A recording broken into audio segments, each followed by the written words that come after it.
Bonjour, je suis Timothée Drortet et voilà notre point hebdo sur le marché des devises. Le dollar s'est fortement apprécié la semaine dernière face aux principales devises. Les récentes publications des chiffres aux États-Unis, que ce soit en termes d'inflation, de croissance du PIB, de commande de biens durables ou de consommation et revenus sur janvier, prouvent bien que l'économie américaine va bien, ce qui a rassuré les investisseurs. Ces chiffres confirment aussi le décalage entre les attentes du marché en termes d'augmentation des taux directeurs à seulement une fois sur 2016 et la volonté de la Fed d'augmenter ses taux trimestriellement. Le surplus de positions longues sur le dollar et short sur l'euro sur les marchés que nous avions montré depuis quelques temps est d'ailleurs maintenant largement validé. Nous nous attendons donc à une appréciation graduelle du dollar US face aux devises du G10. La zone euro affiche quant à elle une fois de plus des données décevantes. Les chiffres du PMI manufacturier ont tous affiché des niveaux plus bas que prévu.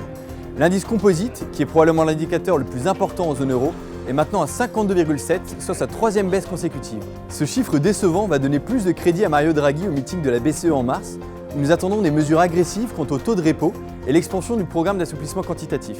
L'euro a déjà perdu tous ses gains de février et nous pensons qu'il va lui être très difficile de rester fort par rapport aux autres principales devises, ce qui inclut la livre sterling.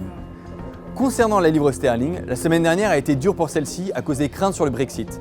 Cameron a rencontré quelques opposants à sa campagne, tels que Boris Johnson, le maire de Londres, ce qui a suffi à inquiéter les marchés, et la livre sterling a ainsi plongé à son niveau le plus bas contre le dollar US depuis la crise de 2008.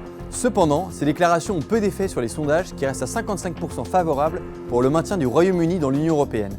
Aussi, les chiffres du PMI manufacturier à sortir demain vont selon nous être très encourageants, ce qui serait en accord avec la croissance au Royaume-Uni de 2% par an et devrait offrir un rebond à la livre sterling.